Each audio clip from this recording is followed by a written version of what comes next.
go ahead and start recording because why not? Like, just why not? Mm-hmm. With that. With that, yes. How's everyone's Cinco de Mayo been? It's been good, been good. Yeah. Boo thing was been moving apartments, moving from downtown to a downtown to more urban apartment, shall we say? Okay. Uh, However, it is like one of my favorite like neighborhoods in all of Kansas City, to be perfectly honest. So I'm excited for him to like experience more of that since he's actually not a native of here. So yeah, so it kind of been like moving things kind of piecemeal, and so it's been cool. Yeah. Nice. How about you, Lovely, Charlie? lovely. Started out with church today. You know, had to get my praise on a little bit. There we go. Amen. Won't he will. Willie won't. It was beautiful. Great service. Then went to a little brunch situation. Was offered to add Don Julio to the mimosas, but I said, you know what? I know I am right now. I'm good. Mimosas did the job. Okay. Yep. Don Julio would have taken me over the top, and I Over wasn't the ready. top. Responsible? Yes. Yes. Yeah, That's so that is the exact reason why I asked y'all fellas like, hey, like what are we feeling about recording? Like, are we feeling like recording today? Feeling like recording tomorrow? Like, I just wanted to make sure that everybody was able to get in their Cinco de Mayo festivities in Yep. the correct way. Determines lit level. Yep. yeah, Correct. yeah. Determines Correct. lit level. I agree. So once that happened, had a beautiful nap after. You know, a little praise, a Oof. little brunch, get Yes. 2-hour nap, like just Oof. fantastic. So I'm rested and ready. Play some Kendrick. I made a playlist called "Hate, Hate, Hate" on Spotify, Interesting. and it goes Interesting. in order of the disses that are published on Spotify. It goes Push Ups to Euphoria to Family Matters to, of course, Not Like Us, and it's 22 minutes of hate. I love it. Oh wait, is 616 in LA not on 616 Spotify in yet? LA and Meet the Grams are not on streaming, at least on Spotify, and it hurts my heart. Hmm. So it's a nice little balance does. of 2 and 2. Mhm. Yeah, it got my spirit right. I was like, okay, this is what I want when I think Yep. about all the things we're going to talk about today. A lot of hate in my heart, so we're here. Yeah. That escalated quickly. That escalated quickly. Bro, Friday night was wild because I was like, oh my God, Drake, whoa, he came back hard. Video, we got a van being crashed, and then all of a sudden, like, whoa, Kendrick said, fuck you, Drake. Fuck you and everything you stand for. I'm gonna talk to your whole family one by one. I was, oh my God. And then he said, you know what? Cinco's coming. May the force be with you. Turn up, people. Oh. And now the whole world is just saying, OV-ho, OV-ho, OV-ho, OV-ho. Now step this way. Listen. The edits that have been coming through for that. Oh, Beyonce, Michael Jackson. I've seen so many. They're just perfect. And like, first of all, like, let me shout out the homie Lone Amorphous. Like, that's the dude that yes, because like his first edit was a Destiny's Child edit over because it was like the Bugaboo So What over Not Like Us. Oh my God. Oh my God. Just I can't just fuck. Like that just like whatever edges that I thought that I had just scalped. Just done. Shall we talk some footy now? Is it time? Because we are club divided right now. You know what? We can do that. I suppose this is a good time to go ahead and do the classic because we should pay him homage, and it is Cinco de Mayo, so I feel like I have the voice for it. Shout out to my Mexicanitos. 4.5 minutes in, and we're live. Hey man, let's play this intro music. The most is when you're the wonderful. I hate it. have permission to make a mistake. You have permission to lose. You have permission. And that's when we get big. Yeah, I'm a genius. Attack everyone and send everyone. I think we're forgetting the most important thing. We're forgetting about focusing just on ourselves. But we can do better. We need to take the next step, and there's no better place than taking the next step here. Show ourselves out there how much we want to win it again. We win 4 of the last 5 Premier League, guys. 4 of the last 5 Premier League. Are we gonna do it again? Don't ask me again about doubles, triples, quadruples, fifth-tuples, six-tuples, and seven-tuples. So I hate. He told y'all not to do it. But it's almost time for the doubles do it. question. It's almost time for the double question. I don't know. Ooh, don't do it. Listen, this is Shades of Blue. I am Tom Bomb. I am joined by the homies Sharpie Charlie, the homie Lando. Fellas, how are we feeling on this Cinco de Mayo Sunday? Cinco de Mayo Sunday, our centennial episode of Shades of Blue. Episode 100, giving you triple digits. It's a beautiful day in the neighborhood. Lando, how you feeling, bro? Oh, lovely. Epi 100, right after a great Saturday for us. A bit of a saddening Sunday to a certain degree. But we're here. Club divided, I believe is the wonderful way Charlie put it. Ooh. I'm ready to talk about it, boys. I'm ready to get to it. I know we're going to be having our lovely friend T join us at some point, checking the Slack updated. Running a little late. Hopefully we get to hear his input. But I'm ready, Tom. I'm ready to get this going, man. Lead us up. Listen, ladies, gentlemen, non-binaries, individuals.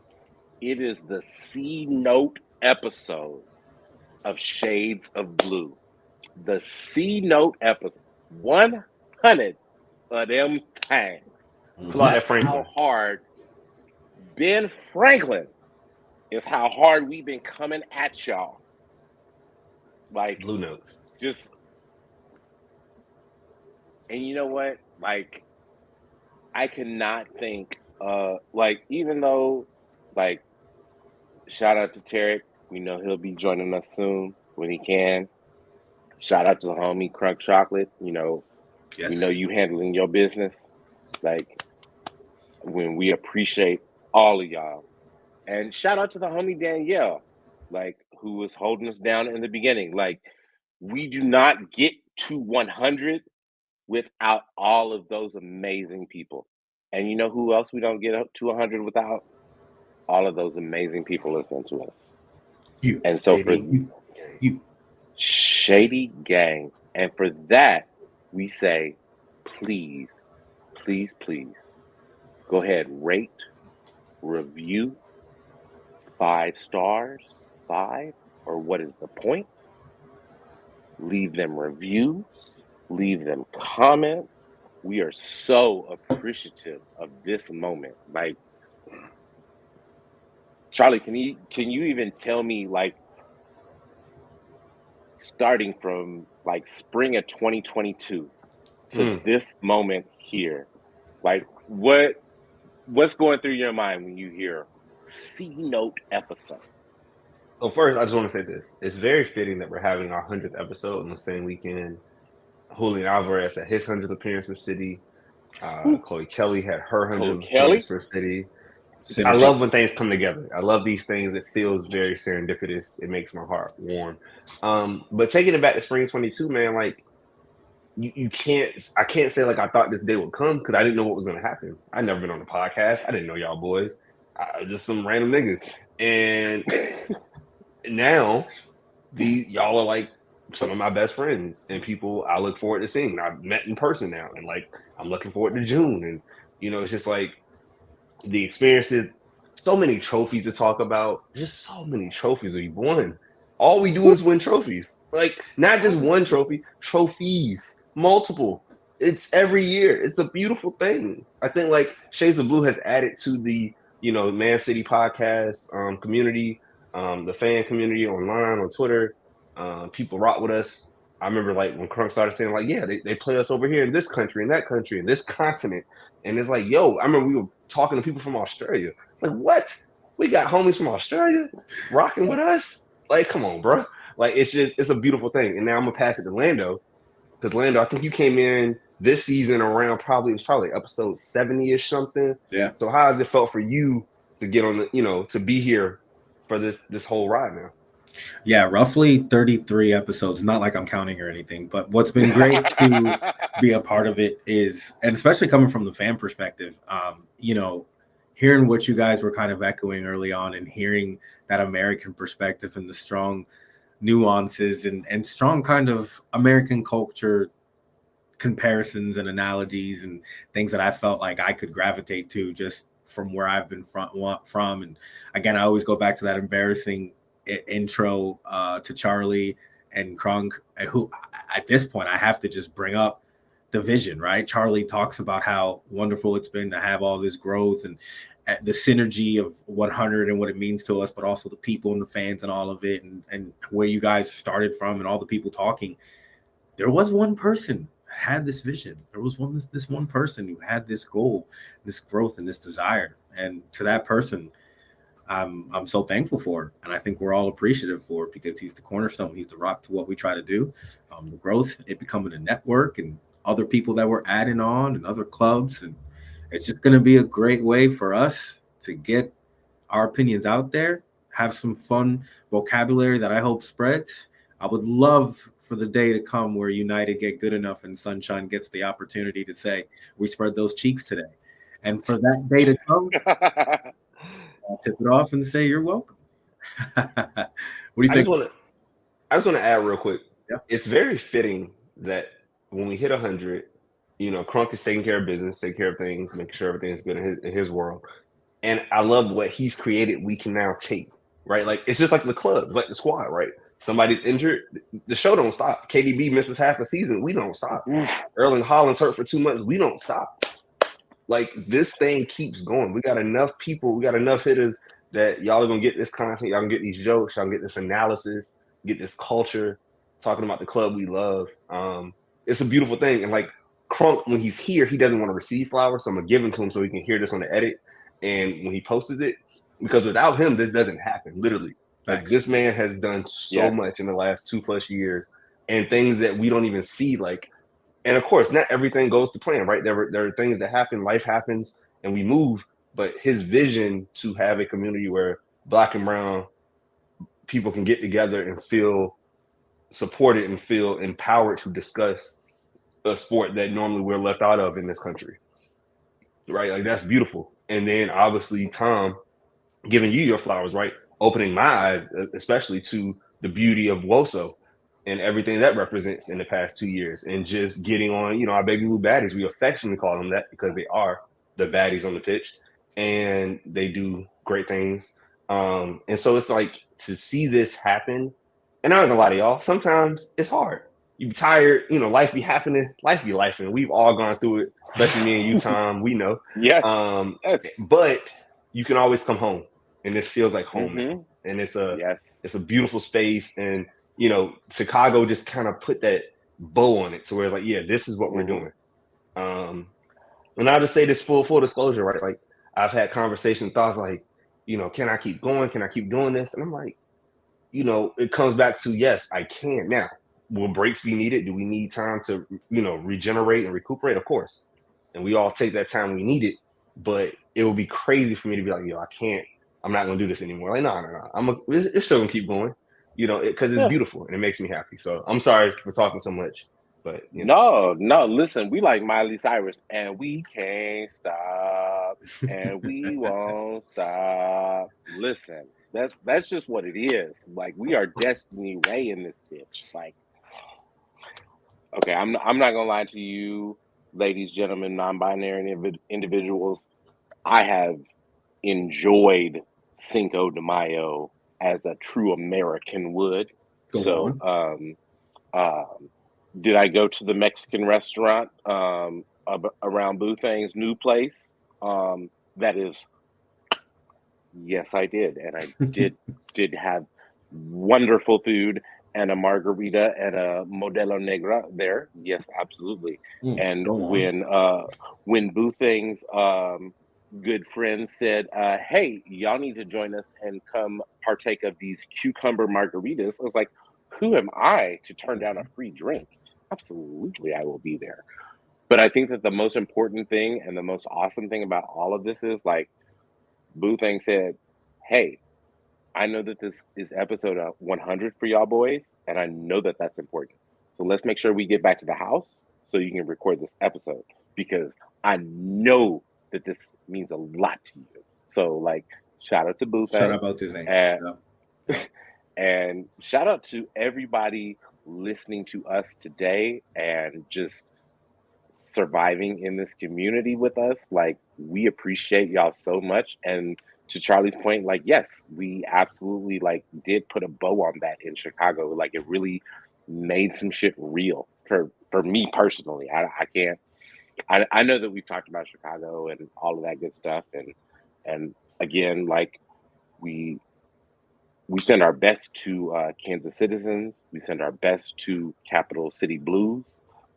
We appreciate y'all. We love y'all. Thank y'all so much for like just holding space for us, like in this community that generally doesn't, and that speaks volumes to the work that we, but particularly Crunk, has put in to make this a staple in the U.S. Man City community because again we are the most comprehensive Man City podcast in the United States covering both sides of the Mason-Dixon line like Ooh. that, like boom boom boom, like you, no one else is, as Kendrick Lamar would say, they not like us, they not like us, they not like us.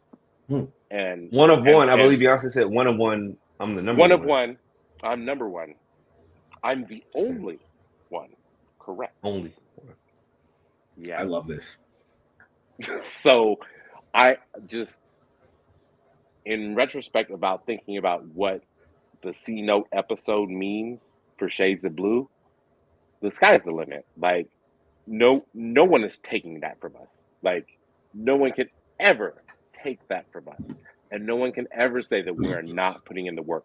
And most importantly, no one can ever say that Crunk Chocolate is not the supreme of Manchester City content because he is churning that shit out week after week after week after week after week into the entire season for shit that y'all don't even see, like that we as the five dudes on the podcast do not even see, and we see him.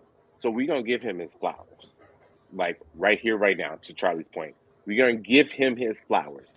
Thank you, Crunk Chocolate, for all of the work that you do, and we are so appreciative of that.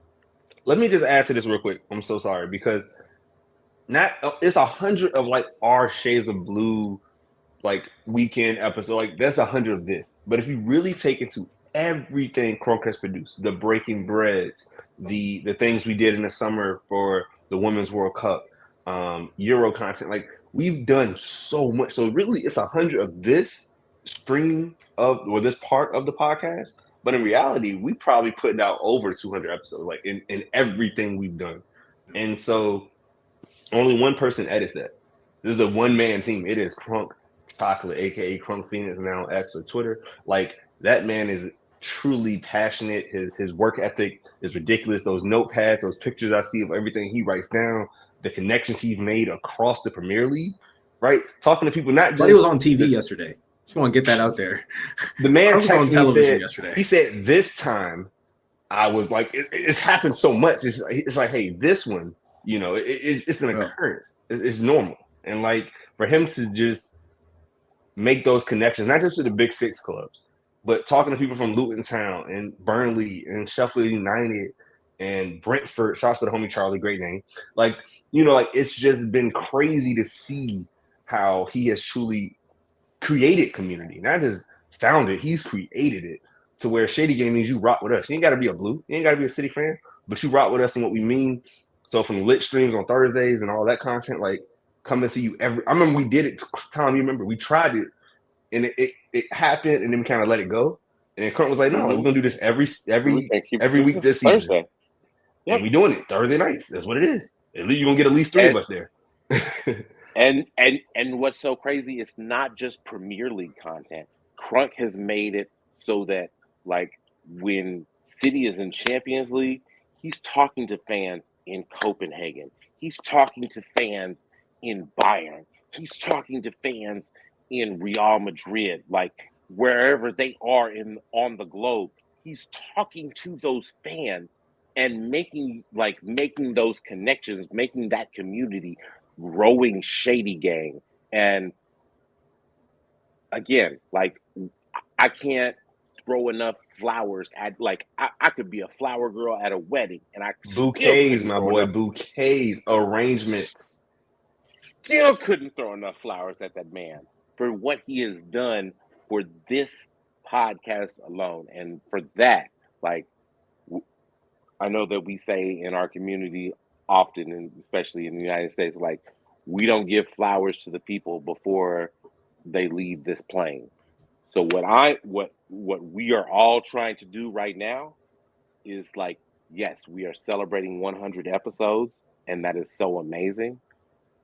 Yes, and we are celebrating and giving flowers to the man who has planted that seed, who has cultivated that seed, watered it, grown it, put the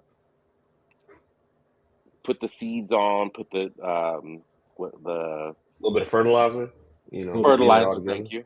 Yeah, put that all together. Made sure that was growing correctly throughout these 100 episodes of just this, and making sure that he is getting his flowers. So we appreciate that so much. So Crunk, we love you. We miss you. We know you handling business, and we can't wait to just get back to chopping it up with you. That's all it is. That's it. Soon. Where are we going from a sports perspective today, boys? I have to ask, do we start with the greats? Listen. Do we start listen. with the not so great? I want to start high, bro. This is a joyful time. I gotta start on the high because, like, honestly, like the reason that I started drinking today was because of what happened today. So let's start out on a high from yesterday and just get into the wonderfulness of Manchester City Football Club and all that it has to offer us from both perspectives. So we took on Wolves yesterday. Wolves came into our house. And again, we do have to remember that Wolves is one of the few teams that has actually gotten points off of us in this Premier League season. They actually got 3 full points at the Molineux. And like we all know that the Molineux is not nothing to play with. Like you go in there, like, and I think that I did not do as much research as Crunk would normally do. Like I'm sure that if Crunk was here, he would probably have a clip of Pep saying like, "Hey, yes, I did the wrong thing in starting Mateus Nunes in that match," and just watching him get booed off of the pitch. Because that is what happened. Like let's not play games. Like we all know. We saw. So let's just get into this lineup that we had against Wolves. So in goal, we had Ederson, as Charlie would say, the blackest line possible. We had Walker, Akanji, Ake, Vardiol. In the midfield, had Rodri, Kovacic, attackers of Silva, De Bruyne, Foden, Erling Haaland, Lando. I know that me and Charlie, we were able to like record a short little episode for FanFest. Shout out to our good friends at FanFest for holding us down on the Love, pre-match love. show. Yes, we appreciate them. Absolutely. Lando, you see the lineup come out. What are your thoughts about this lineup, about this starting 11? Going into the game, boys, I was quite nervous. In fact, on Friday, I got called out in a little bit of a Twitter breakdown with DT and Crunk about how we were rotary-less in the first time we played them. Went back and looked at the roster and the lineup. We had Julian Alvarez in the 10, so no Kevin, no Rodri, Nunez and Mateo in our midfield. We had Ruben Dias, which back then it was Ruben Dias, Akanji, Walker, and Ake in the back.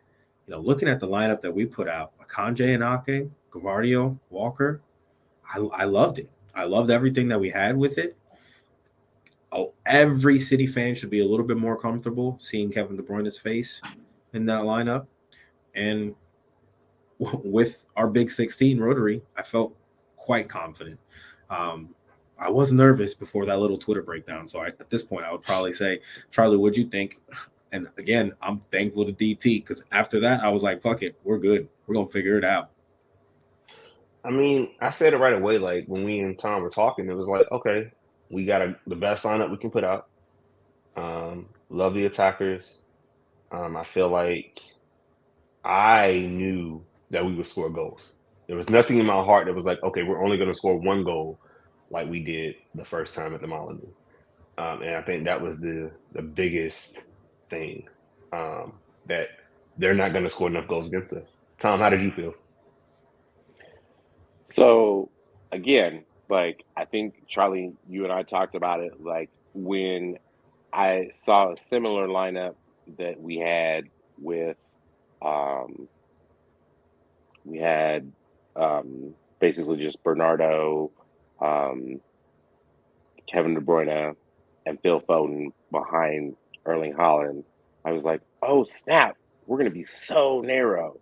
Like I don't like how narrow we're going to be. God, we're just not going to be able to keep that width. And then we scored 5 goals. So I was like, what do I know? Like, clearly Pep is with these dudes every effing day.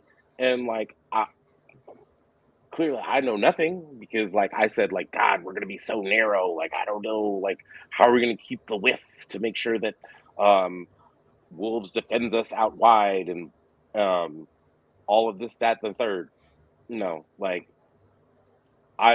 after watching our previous match, knowing that we could put up 5 based off of Kevin De Bruyne and Phil Foden being on the pitch at the same time, I was like, I'm not worried. Like, we'll find a way to make the width. Like, and we did. So, 2 other things I want to add real quick is like, first, we had rest. This is the most rested Manchester City men's football club has been in 3 years, not having Champions League semifinals. So you're coming in fully fit and rested. And then secondly, there was another point I wanted to make. Oh, to the point of like who was on the pitch. When you talk about the defenders, that's the most athletic center back pairing we have. Yes. And Ake and Akanji, and then we spread it out to bring in Vardy and Walker. Like the counter was already protected. We only get caught on the counter, sadly. I'm sorry. It's more likely we get caught on the counter when Ruben Dias and or John Stones is on the pitch. They just don't have the pace. Just facts. I don't make that up. It's just numbers. And so it was nice to see that and just say, hey, they're gonna really have to like scrap a goal, and we're gonna be able to get way more than one. And so that was the whole genesis to my like conviction that we were gonna win this match, no doubt. all right. So kickoff happens. Man City doing their thing, possessing the ball. You see both Vardy, and I think that Charlie, you and I talked about it in the pre-match show. just because you did have Ake and Akanji in those center back roles, that allows you to get Vardiol up on the left, Walker up on the right, so you have that width of the pitch that high. So, and then you see that width coming to fruition in the 12th minute when Vardiol goes to take a shot and Ayat Nori just takes him out in the box. Just like, not only does he take him out, but like, honestly, like, my thought when I saw it, first of all, like, shout out to Kansas citizens, shout out to Kevin, shout out to Robert, shout out to Jamie, who is expecting his first with his wife. We had a diaper party at the Press Penny for Let's him. go. Congratulations. Yes, absolutely. You see that, and you see Vardiol just get clattered into and just get racked. I mean, get racked in an area where a gentleman, where a person who has male genitalia just does not want to get racked. Like, it's like, just no, just no. And can we talk about Ian Wright? Like, Aunt Ian is right more times than he is wrong. However, he did say, I don't remember if it was on Sky or BBC, but he did say that was the worst call that he had ever seen in his life. And yes, Lando, yes. Really? He said this? He said this. This is disappointing. On record. You know what, though? This is news to me, Tom, but I'm going to say this. It's not surprising because the man is an Arsenal supporter. He's an Arsenal legend. Yeah. That's where your feelings are greater than facts. And that's okay because he knew that once that happened, City wasn't losing. Haaland wasn't going to miss the pin. Like, everybody knew. We get the call. It's going to Haaland. He's going to score. And therefore, Wolves is done. And I think that's the reality of it. Go ahead, Lynn. I'm sorry. I suppose in his defense, I should note on Twitter, this was, even from City fans, this was a questionable call. There were some fans that were actually saying, yeah, Crunk had to actually comment on it from the Shades of Blue podcast. Yeah, from the Twitter account, and actually retweeted it. It was just like, I think there was a particular fan that's actually at this current time also supporting Drake. And this person said, I think your love and appreciation for Drake right now has got you befuddled into thinking what's actually meant and what's not. But look, it was quite, for me, it was a clear cut. The aftermath, right? The follow through. We talk about this often. In most sports, the follow through action is accounted for as a foul. I mean, can you think of any sport in which the follow through action is not considered a foul? So the percentage is just, I think, from natural thought and just logic says that if anything post shot, post follow through happens in touching, yeah, certain sports allow for that line to be a bit subjective. But for me, easy pen. Charlie's absolutely right. Haaland's not missing that. Early brought Haaland, boys. What a day, no? Keep going with it, Tom. Keep giving us this breakdown, but I think the floods are coming, no? Okay, so I'm going to be real honest. Like, and I think that this is just like having come from like that quote unquote typical City. Like, you remember that time at which like City could just not convert a penalty? Just ever. Yeah, like it was hard. It was difficult. It just Mahrez, like at West Ham. This, I'm at like, you ask Rob, you ask Jamie, you ask Kevin. I'm at the Press Penny like this. For those that can't see him, let me tell you what he's doing. His thumb is to his mouth, and he is nervous. He is very nervous. Very. I'm literally biting my thumbnail the entire time, just like. So when I saw he made Sa go the wrong way and converted the penalty, I was like, whew, okay. 13 minutes in, we good. We got that first goal, and I think that that's the most important part for City at home. You get that first goal. Oh. Hey! I didn't mean to cut you off midstream, my guy. No, we gotta give love. We No. gotta give love. We got to give love. You were Like, OG flowing. Tarek in the building. You were flowing. Hey, what's up, fellas? My you, apologies. you, oh, I absolutely need it. not. You handle business. You get that first goal for City, you know that Wolves had like not necessarily that Wolves has to come out because, in all honesty, there is really nothing that Wolves has to play for. Like it's not like they're playing for. They're not even really playing for a Europa Conference League spot, and that's no shade to Wolves.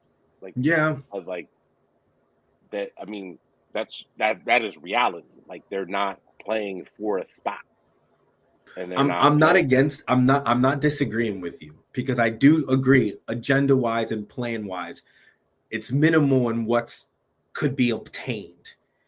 I do want to state for the record, I am very, and this is just a coach in me. I refuse to sit here and believe and buy into this concept that teams are just going to just chalk up this season because they have nothing to play for.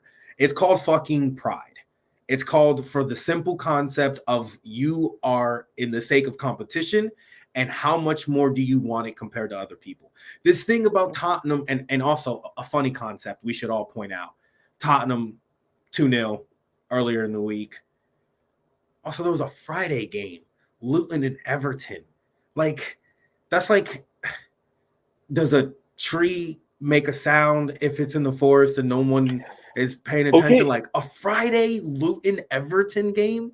Okay, but like yes, and like that is millions of dollars on the table for those two clubs. Like if you think about it, like because they are like fighting for relegation, like they legitimately have something to fight for. Like That whereas is the Wolves, difference. I yeah, think that's the difference between, you know, England and just European soccer, at least, but all European sports, I'm pretty sure, versus our sports over here. If you're in the last place, you know, you're at the bottom. It's you are incentivized to lose in the U.S. I hate this. Yes. Over there, you're incentivized to win because if they go down, yeah, they'll get their parachute payments, but they're going to lose out on all the TV revenue and all this other stuff, right? And there's no guarantee you're going to come right back up. So you don't want to be at the bottom. But in America, yeah. Hey, you mean Victor Wembanyama is out there? Yeah. I want to be last place because he's a unicorn. He's generational. Yeah. That doesn't work that way over there. I think those bottom of the table relegation battles have actually it's the mid-table battles that really at this point don't matter anymore. Yeah. right. But to your point, we've weaponized the system. We have in America, we have taken the art of losing and the value that it brings and have weaponized it to the point in which I am going to hoard these draft picks until I become the Oklahoma City Thunder. And we've think about that teams have gone out and have, based on the system it shows and what is allowed, they've gone against traditional, conventional thought so much so that they're willing to lose. The whole fucking point of the game. Just I can't get that. For me, that just it eats at me so much that's even allowed. Listen, Lando, I know that like your Knicks, congratulations, y'all beat the 76ers. I understand that the second round, yes.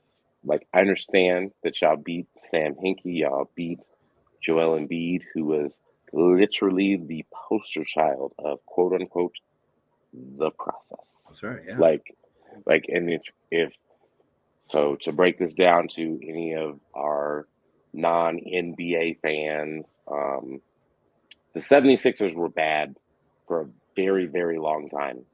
And their former general manager, Sam Hinkie, made it a point that they were going to continue to be bad until they could hoard all of these high draft picks so that they could get these generational players like Joel Embiid, like Ben Simmons, like Markelle Fultz, and put them on their team. Yes, that might be part of the point. However, that doesn't necessarily put all of the people stuff together. Like, you don't do the people stuff well. Like, if you build a culture of losing around these generational pieces, all that they know how to do is lose. So I think that seeing that process play out and not work should give you enough pause to be like, that tanking business is not what we need to do. And that's just in the United States, what we as sports fans in the United States are used to. Whereas, like, if you see a team like, I don't know, well, let's just go ahead and call out the Blades, like, who are already relegated to, the championship. Like, they don't win. There's no incentive for them to not win. Like, they're going down. They're going back to the championship, and it's going to suck for them, and they're going to lose a whole bunch of money because of that. Like, and they don't even have any good players to, like, kind of sort of make that parachute payment, like, like, on top of that parachute payment that they're going to get, like, oh yeah, like, they're going to sell off this, like, is there a single player on Sheffield United that you want right now? No, not City, personally. Like even if you're Wolves, is there a single player on Sheffield United that you want? McAtee. I was gonna say James McAtee. Yeah, McAtee. Where does Rico Henry play? Is Rico Henry part of Sheffield? I think he's injured. Is he? I kind of rate him. I'm looking at the roster. Cameron Archer. Cameron Archer's not bad for Sheffield. This is a fun little game you asked for me, Tom. I'm sorry. No, I love it. Like, just like, but there's not that many of those players that like if you think about, like, essentially Brewster? Like the sale of, like, if you think about it for a team like Bournemouth, the sale of Nathan Ake when they went back down to the championship basically financed all of the moves that they were able to make to get back to the Premier League. So then they're able to be a mid-table team. But again, they're a mid-table team. Like, mid-table to the point that they're not even, like, sniffing the Conference League. Is that really a place that you like? That's clearly not a place that Man City wants to be. Like, we've established that. Like, is that even that's not even a place that Wolves necessarily wants to be at. Like, 41 million. 41 million is what we paid for Ake. So to give you an understanding as to what you're trying to project there, which you're spot on. For 41 million, I don't know how much you allocate that to the transfers, but yeah. There's nothing to play for, but I don't know. I would imagine Ange and Tottenham are going to be amped up to play us. I keep hearing essentially from that club, the club in London, from their fan base that, Tottenham, they're not going to want, who's going to want to get up? They're not going to want to get up to play City because it's going to help us, kind of thing. And while I have noted in recent past how strong that rivalry is, I mean, come on. You can't tell me that they're not gonna throw the game. They're not gonna fold. Yeah, thank you. No, they can't. As much as we would like them to, and I'll be the first to throw my hands up. Look, just go out there and just stand on the sidelines and then let us score a couple goals and then we just call it off. I'm good with that. I have no problem. I'm all right. But I know that's not going to happen. And so Tom used the phrase typical City. It would be typical City to get all the way here and, lose that match, right? Now, Charlie has told us on many occasions that we're not that same team. We're not that same city. So that's not going to happen. And he can't change his mind now and tell me anything different. So I'm holding to that. Right. But we winning. Come on, man. So we do under Pep. That's the typical City I know. It's typical under Yeah. Pep to win trophies.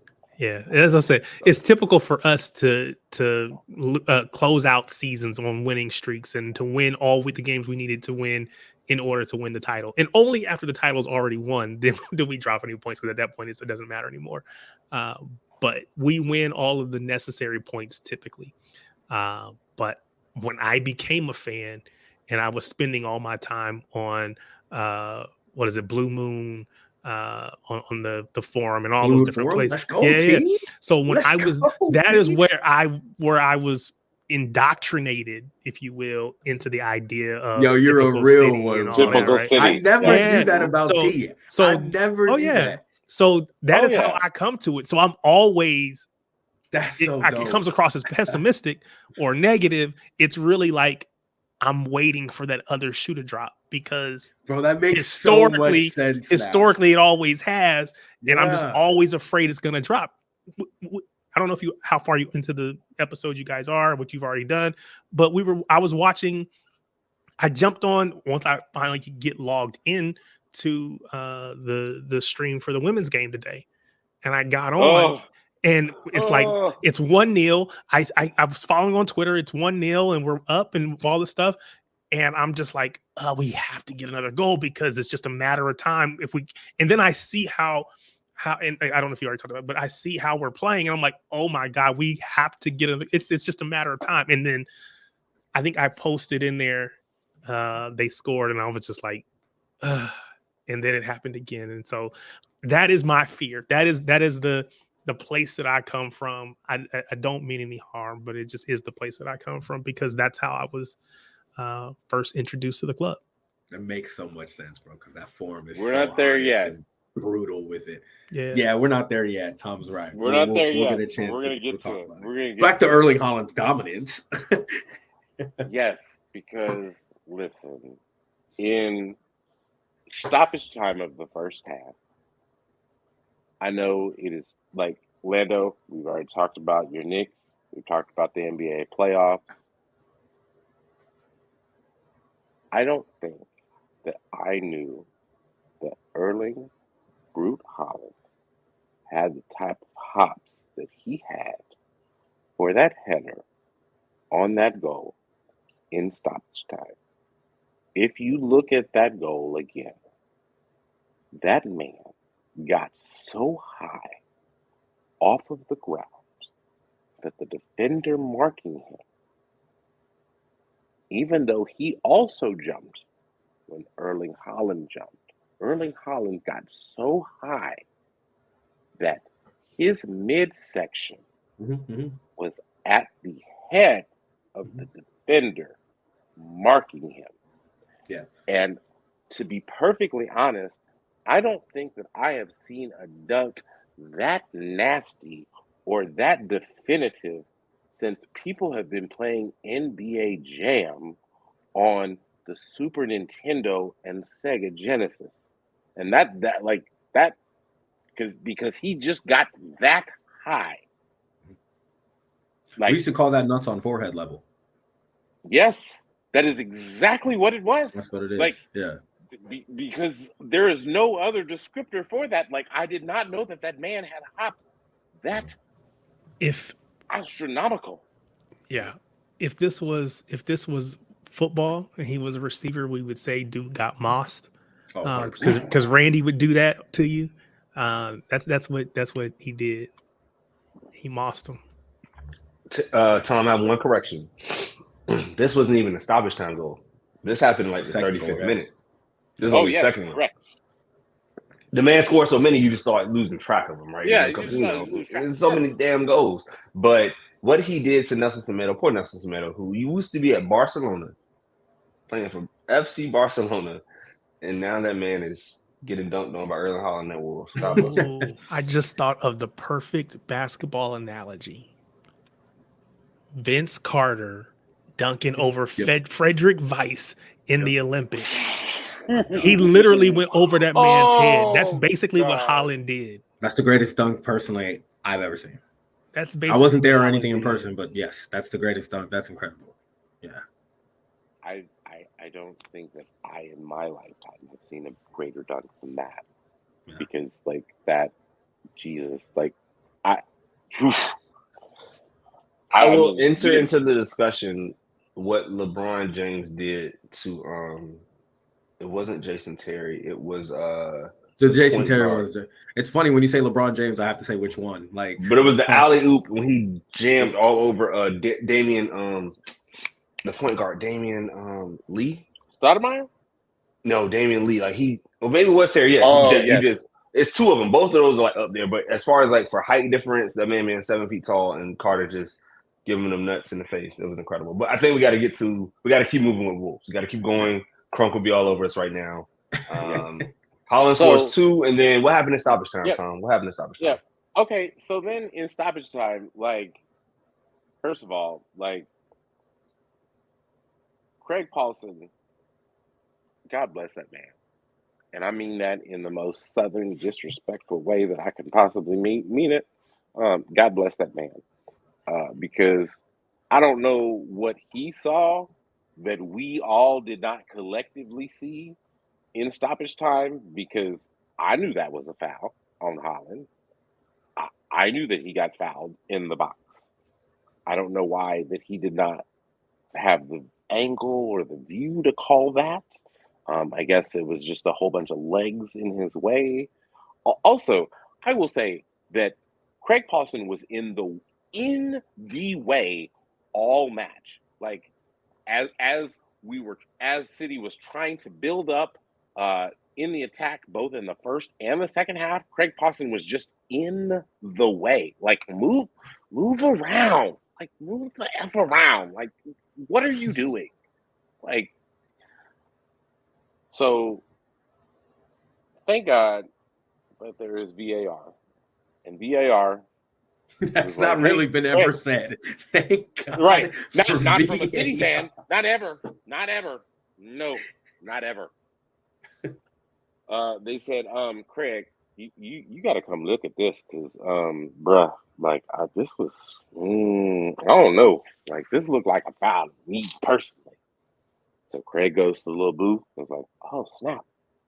He puts his little hands up. Boop. Points right to the spot. And honestly, I think the only disappointing thing for me about that penalty is that Erling Haaland didn't take that with his right foot so that he could have a perfect hat trick. At that point. But Erling Haaland, like, again, make Saw guess the wrong way.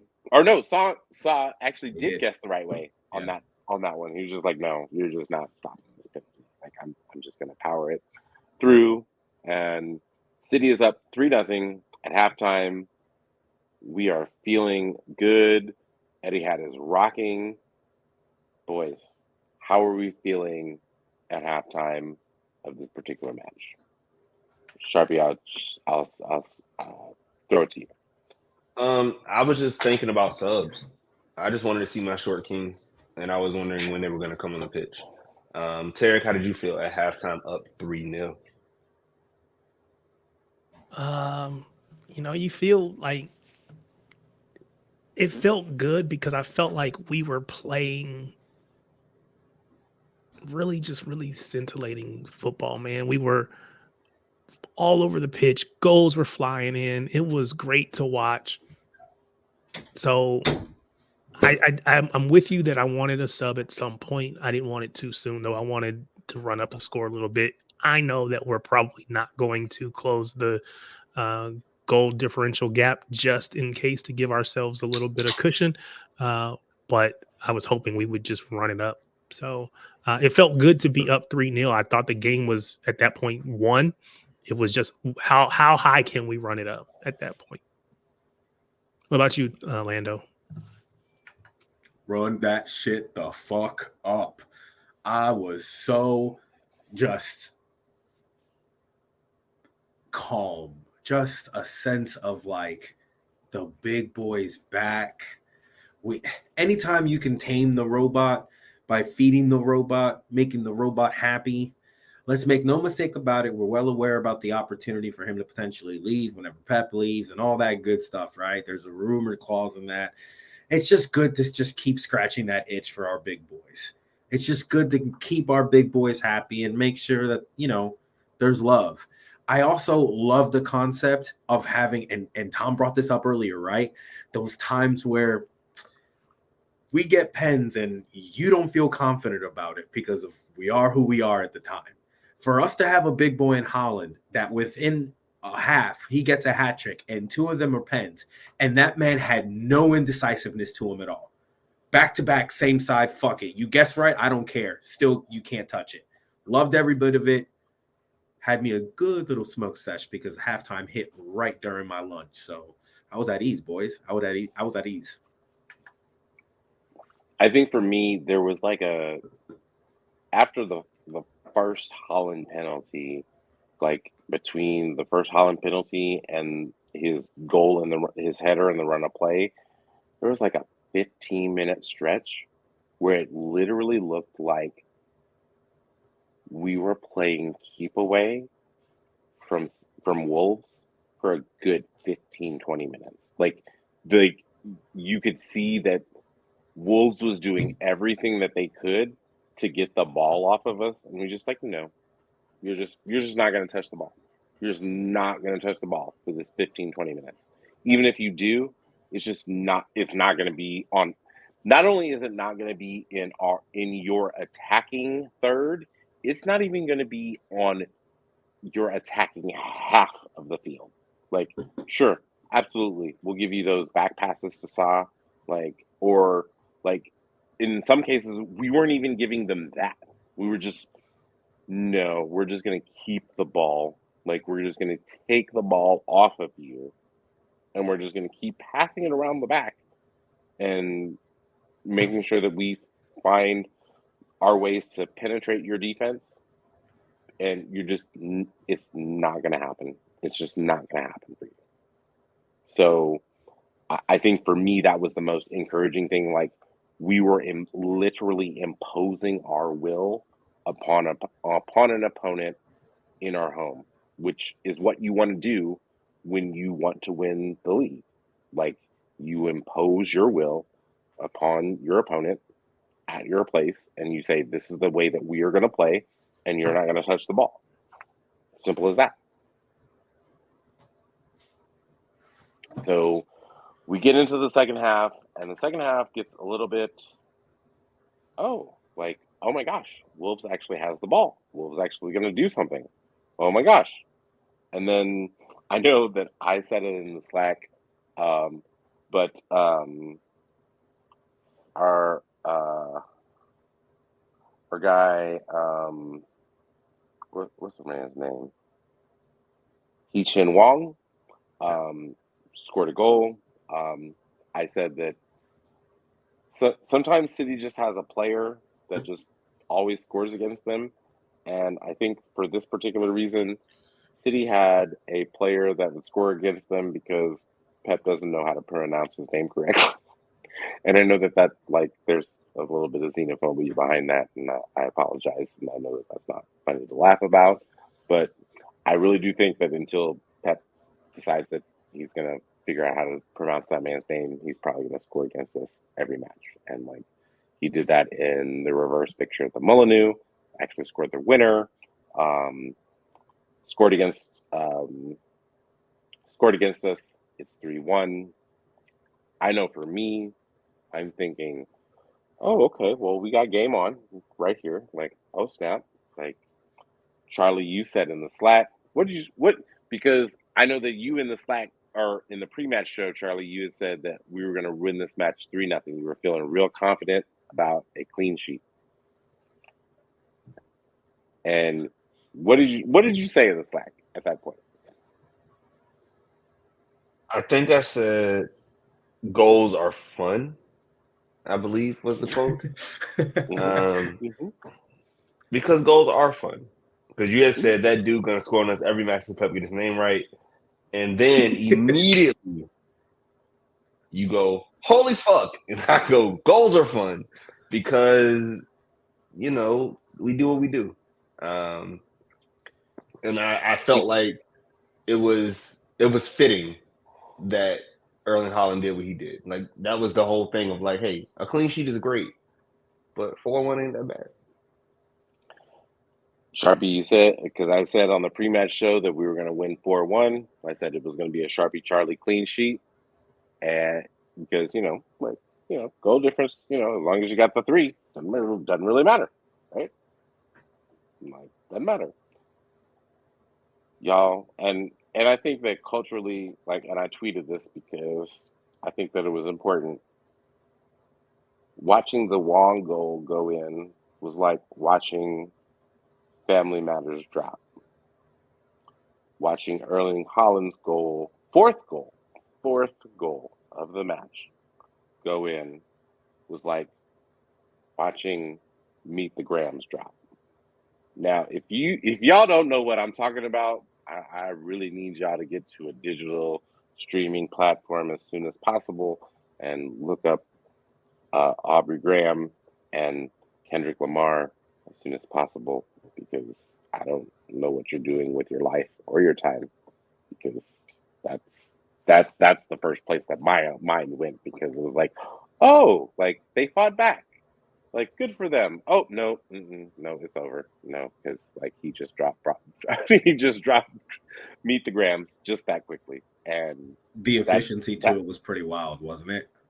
Yeah, it went from Ederson to Foden to Haaland, goal. Like that was wild. I think the thing that impressed me about it was seeing Foden play that early ball. Typically, the only person that plays it is KDB. So the fact that somebody else was willing to just put the ball out there and let the big man eat.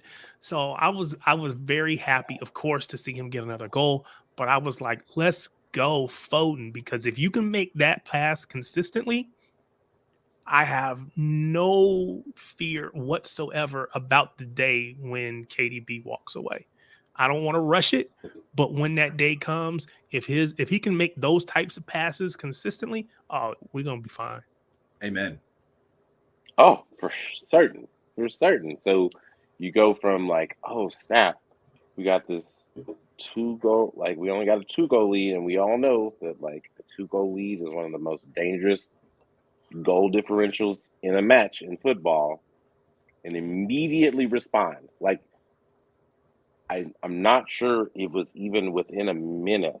Like how far apart were I'll tell those you. goals? I got you. He scored in the 53rd. Haaland scored in the 54th. So yeah. Boom. Yeah, there was a sense of, wait a minute, you weren't supposed to do that. Hold on, let me get that back. So And we could have did that a long time ago, but now that you got to go, hold on, I got to get this back. I'm gonna get my leg back. I want to talk about how this goal happened, because Ederson gets the ball, right? Somehow it gets back to him, and right away he scans. He plays a perfect, breaks perfect 2 lines. pass to Foden. Breaks 2 lines with his pass, right? Yeah. Directly to Foden, and we know Foden is amazing on the turn. Instantly, when he turns, he notices that Haaland is going towards the right. He has space with the defender, so he doesn't play the through ball, but he plays it over the top enough to where the defender can't get there, right? Like it was just perfect placement, and then Haaland does the rest. And I think we kind of saw this in the other goal he scored recently with his right foot. Was that against Brighton? No, it wasn't against Brighton. Was it? Y'all know the goal I'm talking about, where okay. And so it's like he is now like improving. Like that's scary for everybody. He's improving what he's doing in the final third. So where it's not just one-touch finishes. It's like, no, I can actually create my own shot and make you look silly because you're so worried about me shooting right away. And for him, some assholes will say he's a League One striker, though. Just throwing that out there right now. I mean, they also call him a spoiled brat. So League Two. League Two. I apologize. League Two. Thank you. League Two spoiled brat. I love it. I love my League Two spoiled brat. Let's get into it. Because Roy Keane. Okay, first of all, so we see a substitution for Erling Haaland in the 82nd minute. Like he's clearly pissed that he got subbed out in the 82nd minute, and Roy Keane basically calls him a petulant child for wanting to get subbed out. And I feel like he had literally the perfect response to that comment. Like, y'all know that scene in Mad Men where he's like, I feel bad for you. It's like, I don't think The about you at elevator all. scene. I don't think about you at all. Yeah. Ah, And he said, what let me make sure that I get this quote right, because I don't want to make sure that I'm quoting Erling correctly. He said, I don't really care what that man says or thinks. Yeah. Like, I feel like there is a certain level of hunger, even when you do score 4 goals against an opponent, knowing that you are not in first place, knowing that you do want to win the league. There's only a limited amount of trophies based off of the way that the season is broken down. There's only a certain number of trophies that you can win. It's basically just Premier League, FA Cup. That's it, right? So go ahead. So he said, I don't care what that man thinks. And you could see in his face, like, and I even quoted it like off of the Fabrizio Romano tweet, like, because he had a still of him in the mix zone, like I said, this picture is going to be a meme in footy Twitter for at least the next 2 seasons, at minimum. Just looking at his face is like, I don't care what he says. For who, for what? Like, and I think that there's a certain, like, we talk about Gen Z kids all of the time, like, they really don't give a fuck. Like, not even a single solitary one. And I know that Tarek, as a parent to Gen Z kids, Sharpie Charlie is a teacher of Gen Z students. I know that you see it all of the time. Like, they do not give a single solitary fuck about what some old people have. Like, they don't care what we have to say at all. Like, and especially like older people, like people who are like Gen X and up, they really don't give a fuck about what they have to say. Like, so for him to say that with that level of clarity is like, I don't think about that man at all. At all. Like, I think that really says something about what the mindset of the player is, and not only the mindset of the player, but the mindset of the team, knowing that we're about to get these goals, regardless of what any commentator has to say about that. There's some context to Roy Keane speaking on Erling Haaland that I think we need to. Obviously, most City fans are aware, but we should probably point to it because I think it's something that we should acknowledge. Erling Haaland's father, Alfie, played for Leeds United at one point in time in which he had a tackle on Roy Keane. Roy Keane tore his ACL, and Alfie bitched at him and told him to get up. Roy Keane being a absolutely just crazy wild man. To a certain degree, it helped probably propel his career for what it was. And we all know, if you know anything about Roy Keane, knows that his determination and his fortitude or some of the things and his aggressiveness have allowed him to be the player that he was. A year after recovering from his surgery, when Alfie actually played for City, Roy Keane decided to go ahead and have himself a dirty move on Alfie, arguably ending Alfie's career. Some background knowledge to the whole concept of Roy Keane talking on Erling. Now, he has done this before, in which he's actually given Erling quite a bit of praise. Obviously, we know of the recent talk in which he's calling him League One striker, League Two striker? League Two striker, and now basically saying, spoiled little brat, crying like that. This is the same Roy Keane. I want to simply note that it is rumored that his names are going into managerial jobs, or rumored to be considering interviews this summer. Yep, rumor. Something I think he always has a laugh about. He has done it before. I think we all know, but he's a bit out of touch with certain things, and he comes from an old traditional don't get on my lawn kind of thing, and he fucking sucks. He's got a lot of anger to him at all the time. Guy doesn't even like smiling, I feel like. I just want to make sure I got that context out there. I appreciate that because I think that says a lot about Roy Keane as both number one, the player, and number two, the analyst. So just throwing that out there. So we see Erling Haaland go to the bench because he was subbed off for Julian Alvarez, who made pretty short work of his time, and was like, "Oh, well, I'm on the pitch, so I might as well score as I'm the striker." So he scores in what was that, the 85th minute?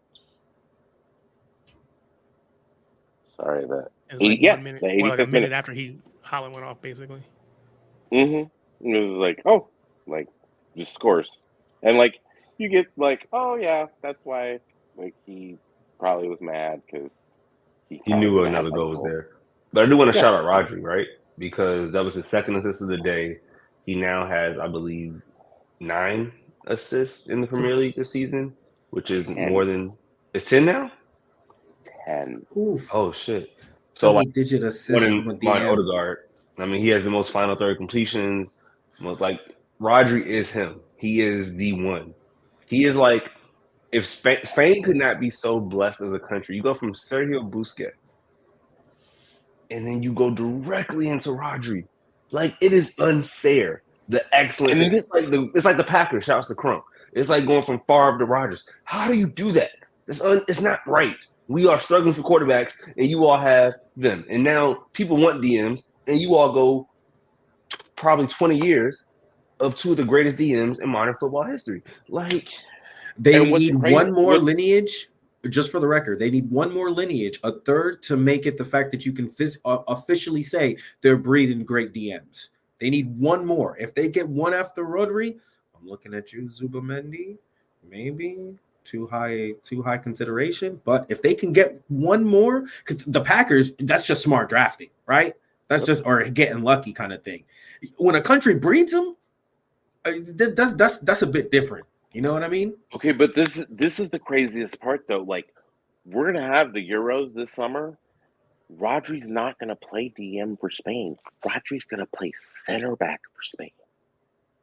Like, and then you're like, you look at the Spanish. Like, first of all, like as a Woso fan, like I'm already looking at the Spanish Federation sideways for a number of reasons.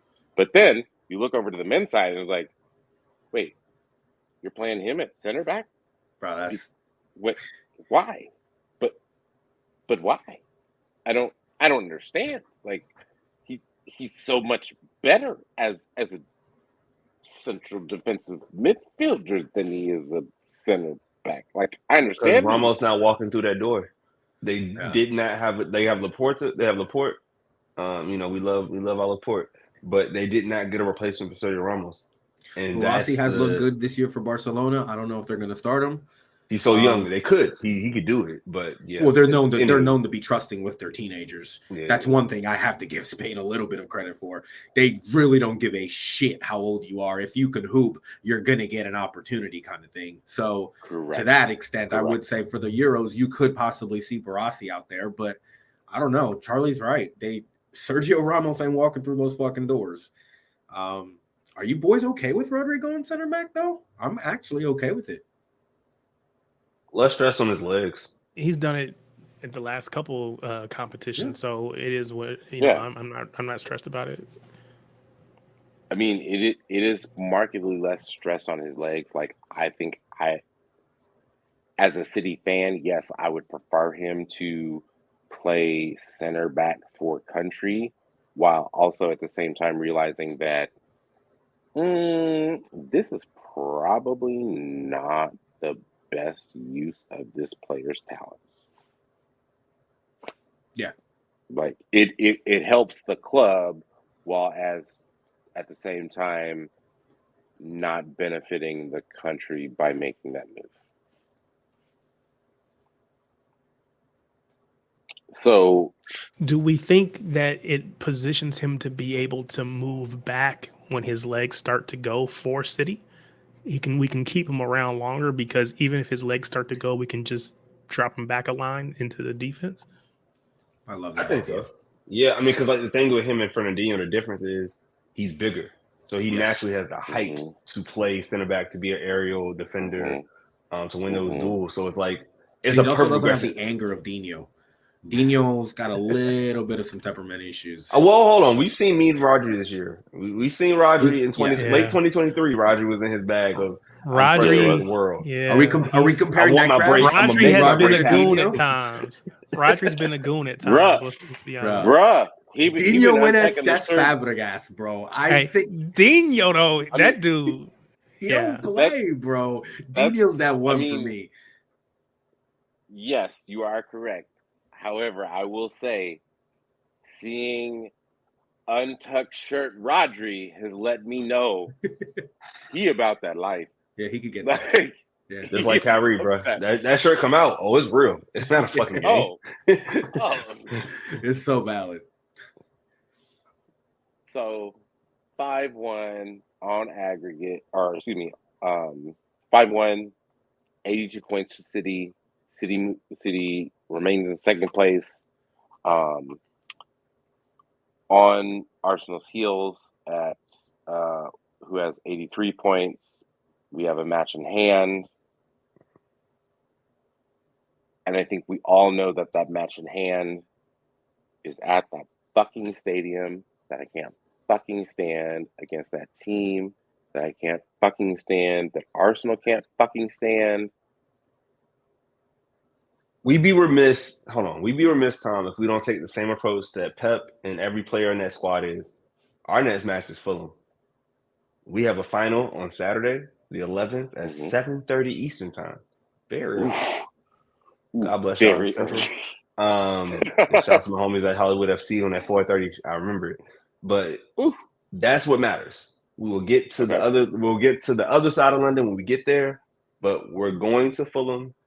And what's it called? Their stadium's called Craven Cottage. Craven Cottage. Yeah. And we about to make it our home. So that's what we want to do. Another mid-table team with no aspirations, just floating, gonna secure promotion. Everything's good. We're going for their throat, fully rested, and that's all that matters. 3 points. That's it. I'm with you, Charlie, because Okay, if we so don't win that one, then going to Tottenham doesn't matter. We got to go beat one game at a time, beat whoever's in front of you, and then go to the next one. So let me ask this, because like we've talked about, I think Charlie, you talked about it against at the final in Istanbul against Inter about the dimensions of the pitch. I think we know that the dimensions of Craven Cottage are lesser than even the dimensions at Yankee Stadium, where NYCFC plays. Are we at all worried that those dimensions give us fits just because of the field, the pitch itself is so compact at Craven? I think it works in our advantage for the press. Like, they don't have the space to like try to break it as easily, and we know we're gonna hunt. And if I watched a little bit of Fulham this year, they're not passive, right? Like Marco Silva, they play football. They're going to try to play their football very similar to Brighton, very similar to how Wolves did today. Like Wolves playing out of the back, we didn't mention it. That was surprising to me. I thought they were going to hoof it down the pitch. It's refreshing when a team plays, right? Refreshing and Ooh, nice when a team plays. It's great, and we know we're going to get that from Spurs, Yep. and then we'll do West Ham later. But like that helps us. If you just want to play, we're going to beat you. The only time we struggle is if you sit back in two banks of five, and we just got to try, to break you down. But like we're going to create opportunities. I have no worries about Fulham. Like it's a 3-1 win for sure. So you mentioned it'll help our press because it's a smaller field. But I think it also helps them because we can't space the field as wide as we normally do, have as much space in between the players as we typically have to be able to find those pockets of space. And so I think it definitely will impact us. I'm looking at it now. The using meters, it's 100 meters by 65. If I were to use yards, it's 109.4 by 71. If you compare that to the Etihad in yards is 114.8 by 74. So it's 4 or what, 5. Like, it's yeah. 15 feet longer. Yeah. And then another 9 to 10 feet wider on the pitch. So it's definitely compressed for sure. I didn't quite know it was as tight as Yankee Stadium, because that's ridiculous. That is ridiculous. So the fact that it's that compressed is surprising. But yeah, I think every game is going to have its own set of unique circumstances, and we're going to have to overcome them. From my perspective, it's like I can see all of the potential pitfalls, but I also know that Pep is going to have the team ready, and we're going to have to come out and just handle our business on the pitch. If they play, it will help us. I don't know if they have what it takes to just bunker in, because again, I think you have to be skilled at that to be able to do it well. So I do think we will win, but I don't know that it'll be. I don't know that it'll be a 5-1, right? I don't know if it'll be that easy, or maybe we score. I don't even know if we'll score that early. I don't know. We'll see. But if we can get it, no, I was going to say if we can get it Tim Ream, but I won't go that him. I don't even know if he's healthy or not. He's not. I don't think he's healthy. But Yeah, Bassey, I don't think he who is. I think we could try to target him. I'm curious what you guys think about Jedi Robinson. May the 4th be with us. Yesterday, Jedi Robinson kind of being a bit of an issue for us. I've praised him a lot. He's recently cut his hair. We all know how shaving of the head always brings, shaving of the head brings out an absolute next level. Always. Anthony Robinson, you get is my lighter. cousin. I mean, it's crazy. What do we think about Jedi? He's gonna cook us? No, I don't think he's gonna cook. Oh, go ahead, Tom. I think that this is like as crazy as it sounds. I think that this is a match that you actually start Daku. Like, so that's yeah. I think that you start Daku and have him run at Jedi Robinson. Keep him honest. And like, first of all, like, because yes, yesterday was May the 4th. May the 4th be with you. Today, May the 5th. Revenge of the 5th. All of that, good Star Wars banter and whatnot. I do think that this is where you put Count Daku to run at Jedi Robinson. Cooking, boy. Keep cooking, Star Wars pundit. Exactly. You put Daku to run at Robinson, especially on that short pitch, because you make sure that he is covering every blade of grass, and then you make sure that you're pinning him back and make sure that he is not as effective as a weapon getting forward. I don't think we want to bomb him forward. We want to push him back. Right. Make him work on the defensive pitch. Exactly. So I do think that this is going to be a match where this might be one of those matches where you see both Jack and Daku start, or you see Jack and or yes. Mm-hmm. I'm going to disagree. I think Pep has figured out, with now the fact that we have this rest, we have this time, I think he goes against rotation. I think he says, hey, this works. You have Vardial and Walker providing width if needed. You have Bernardo and you have Foden and KDB in the midfield, Kova and Raji supporting behind them, the big man up top. Like, it's a formula that works. And if we remember last year, especially in UCL, when he found his 11, he stuck with it, right? That's when we first got the Bernardo right wing. We're like, oh, this works. He cooked Camavinga. It's cooking, right? And we kept it. If he changes, I would be shocked. It would be like out of necessity versus like, oh, I just want to switch it up, because Fulham is going to have to beat us. Like, we know who we are. We're the best club in Europe. I mean, in England. Sorry, we're not in the Champions League anymore. We're the best club in England. And so until the fucking winner is held at Wembley, we are the reigning champions. So I get to say that just a little bit longer. We can't defend our crown anymore. We can't defend it. We're out. But I do think that like he's going. I see that now. Would I love to see Doc and Grealish start? Of course. But there's a beauty of having them both come on as subs again in the 70th minute and just keep this thing rolling. So the Jedi question. Go ahead. Oh no, I'll say Daku as a super sub has been cooking because he comes in against those tired legs and he just goes to work. And I love seeing that. Obviously, I want that man to get minutes from jump too, but these next couple games, just down the stretch, bring him off the bench, let him do his thing. I'm with Charlie. Stick with what looks to be like a 4-2-3-1, and let's just let it roll. See, this is such an interesting concept. We can go back and forth on this. I think that is a question I'm personally, when the lineups come out, that's what I'm looking at. Who is playing that right wing scenario and what we're doing with that? What you are essentially asking or okay with in the sense, and I'm not disagreeing with you. I'm just proposing what you're saying. You're okay with Bernardo coming in and essentially giving Robinson the freedom to be able to move up the pitch, should they feel comfortable. And Jedi Robinson in space moving forward, to me personally, it's scary. But again, we're City. I know who we are. I don't disagree. I'm so sorry, guys. We got to pause. This is a beautiful moment in the beef between Kendrick and Drake. Another 9 one? minutes ago, Drake dropped another one. He called it The Heart Part 6. And if you know about Kendrick, that's his series. And I'm excited to listen to it the moment we get off this podcast. I just want to put it out there.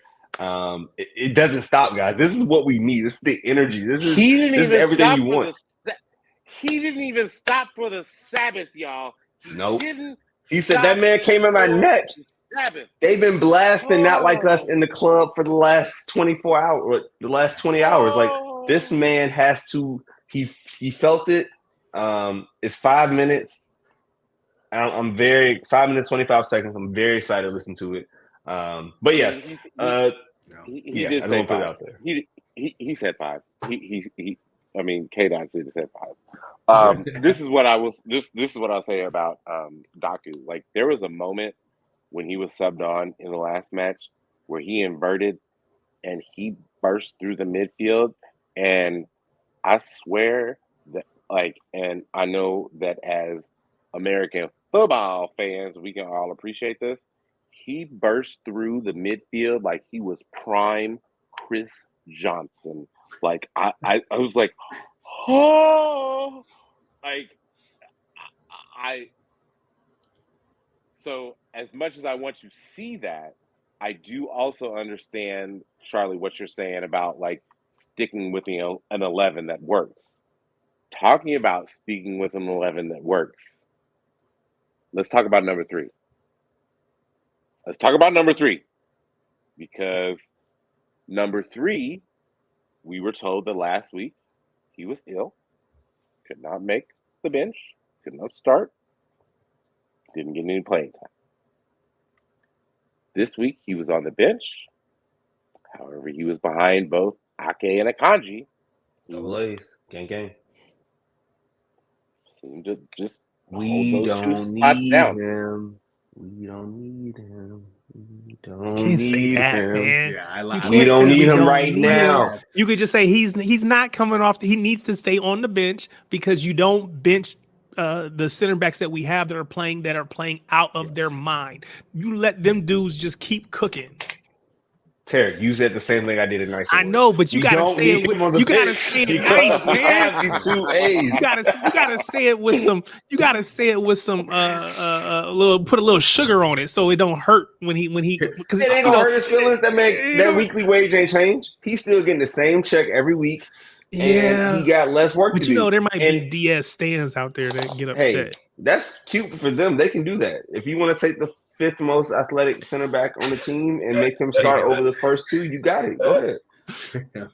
For the record, you're not wrong, Charlie. But just to go ahead, no, he's not. He's not. He's not wrong.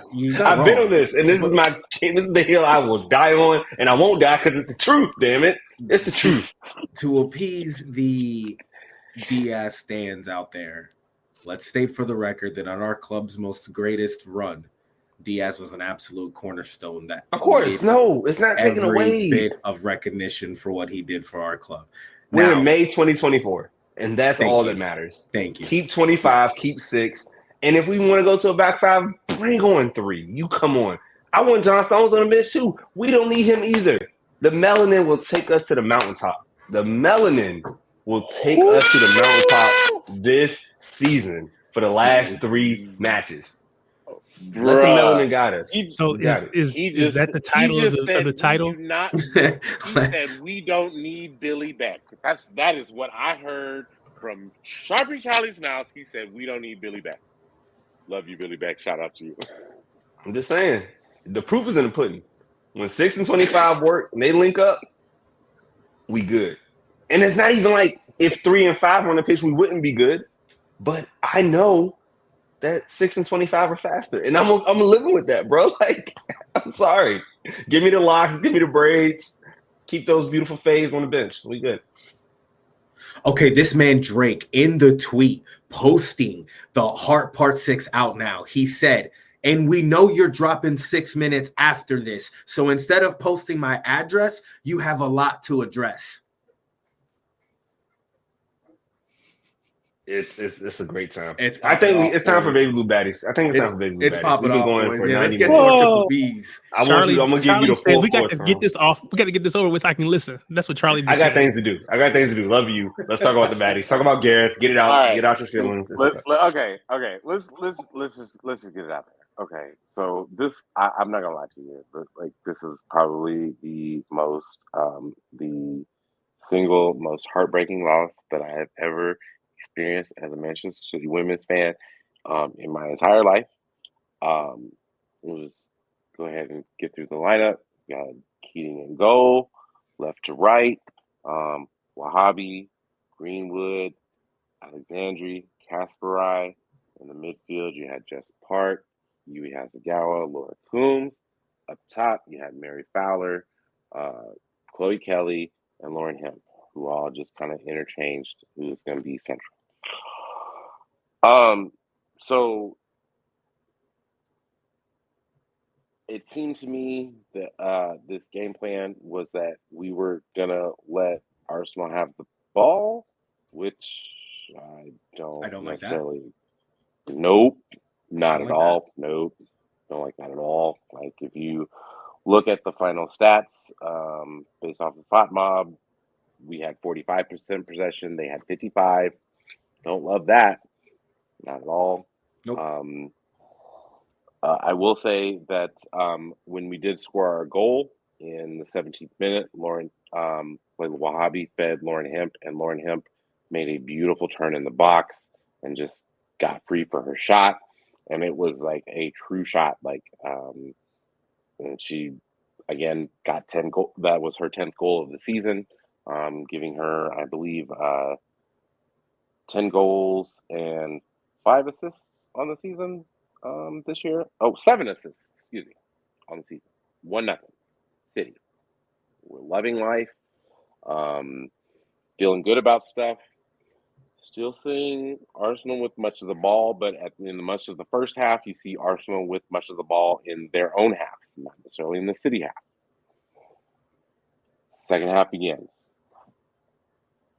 You see City begin to kind of cede possession more to Arsenal in our half. And I really I think I said this on Twitter. You kind of saw that our bench was thin as far as attackers go. I know that Startup was on the bench. Kennedy was on the bench. O'Hanlon was on the bench. Hanlon was on the bench. This was the first time she had made the bench in a while. Really the only quote-unquote more progressive attacking player that we had on the bench would have been Laura Blink-Hildy-Brown. And again, I said this back on Twitter. You knew that Gareth was going to make the sub for Laura Coombs in probably somewhere in the 60 to 70th minute range. But who he subbed on for her was going to dictate what he thought the match state was. If he put Blink-Hildy-Brown on, we need another goal. If he put Ipa on, Philippa Engeldahl on, you knew that we were going to sit back and defend. He makes a substitution for Laura Coombs in the 57th, I believe. 57th minute. And that was Tom, can I say something real quick? Yes. I just want to go back because we went past this. We scored a goal in the first half. We're up 1-0 half. But there was a moment, if you remember, Jess Park does beautiful work on the left side. She gets into the box. She cuts it back for who? Chloe Kelly. Now, tough shot. Very difficult finish. The commentator on CBS Sports Network that we heard on that feed, he even mentioned, like, it's kind of behind her. You know, she got something on it, couldn't get enough on it. But you got to realize, like, if Bunny Shaw is on the pitch, that's probably a goal 8 out of 10 times. 9. That's a Bunny finish. And as much as I know second half, we get the tactics and subs, so we could replace Joe Ward with Jess Park and have it miss the beat, right? Replacing the best goal scorer in the WSL is another thing entirely. And this is not Bristol City. And you could see where 21 was needed. Like, if you look at the whole match, if 21 was on the pitch, we win this, no problem. It's 2-1, maybe 3-1.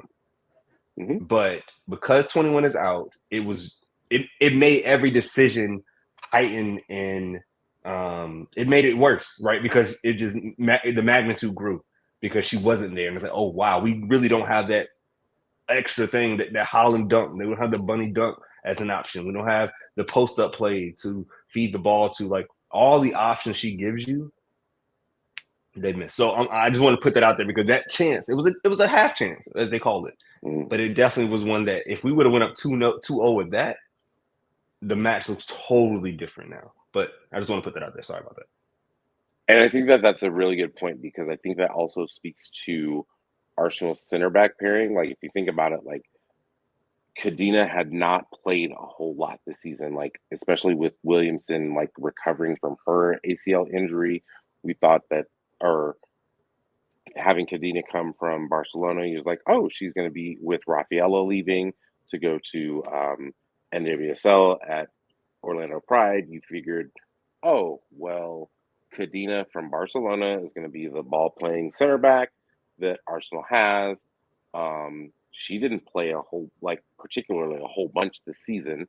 You actually saw a lot more of Lato Wubben-Moy than you did see of her, especially like as Leah Williamson made her way back. So as you saw Williamson and Kadena play together, there were definitely some gaps that maybe a more central striker would have taken more advantage of than maybe, say, a player like Chloe Kelly or a player like Lauren Hemp, who are not necessarily used to playing as centrally as Bunny was playing.